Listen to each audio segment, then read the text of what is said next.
Indonesia ini pertama sudah ditakdirkan oleh Allah Subhanahu wa taala sebagai sebuah negeri yang sangat kaya. Kaya alamnya, kaya dengan sumber daya alam dan sumber daya manusianya sangat kaya. Walaupun kemudian mungkin kita masih perlu memperbaiki pengelolaannya. Tapi dengan kekayaannya itu kita juga beragam-ragam. Beragam-ragam adat istiadatnya, bahasanya, sejarahnya, bahkan juga agamanya.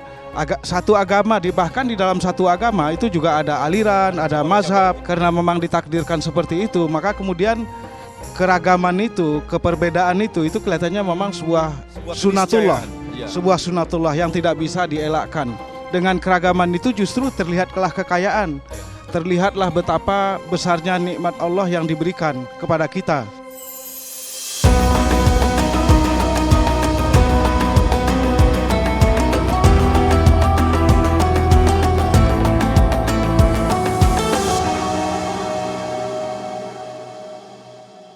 Bismillahirrahmanirrahim. Para jamaah Masjid Sitrin As-Salam Regensi Bekasi Timur yang berbahagia, yang dirahmati Allah, para pemirsa Damai Indonesiaku di rumah yang berbahagia. Pada hari ini kita mengangkat tema yang sangat baik sekali, sangat bagus sekali, sangat relevan, sangat kontekstual, sangat perlu bagi kita bangsa Indonesia, wabil khusus umat Islam, yaitu mengenai kerukunan. Bagaimana kita mewujudkan kerukunan di antara kita, baik di antara umat Islam sendiri maupun juga di antara umat Islam dengan umat-umat yang lain. Perbedaan itu adalah sesuatu yang merupakan sunatullah, sesuatu yang digariskan oleh Allah, dari sananya begitu. Di dalam ayat Al-Quran bahkan dinyatakan, Bismillahirrahmanirrahim, walau sya'allahu laja'alakum ummatan wahidatan walakin yudillu may yasha wa yahdi may yasha. Artinya, kalau seandainya Allah itu menginginkan menjadikan umat manusia itu satu umat saja, seragam semua, tidak ada perbedaan, maka kemudian Allah itu pasti, dan kita yakin Allah itu maha bisa menciptakan manusia itu seragam semua. Apakah para hadirin mau jadi seragam semua ini? Tidak mau ya seragam, karena kemudian macam-macam yang menyebabkan perbedaan. Tetapi di dalam ayat itu juga dikatakan, kenapa terjadi perbedaan di dalam hal agama?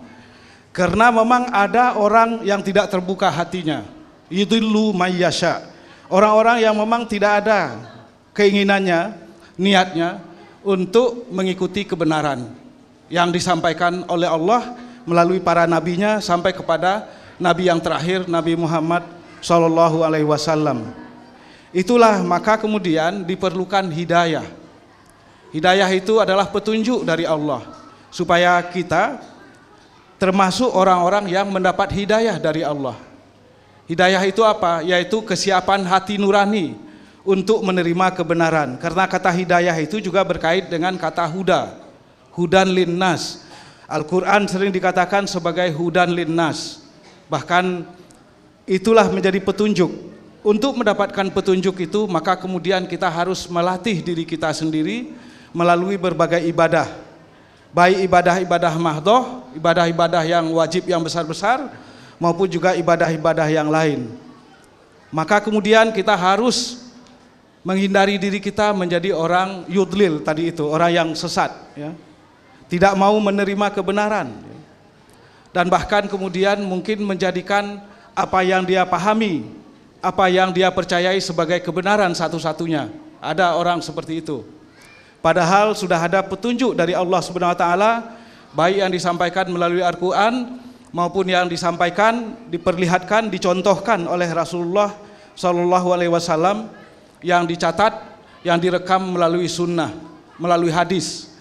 Hadis itu adalah rekaman dari apa yang dilakukan, apa yang disampaikan, apa yang disetujui, apa yang ditolak oleh Rasulullah SAW. Jadi oleh karena itu memang keragaman itu sudah dari sejak awalnya, karena Allah tidak menghendaki secara implisit, secara tersirat.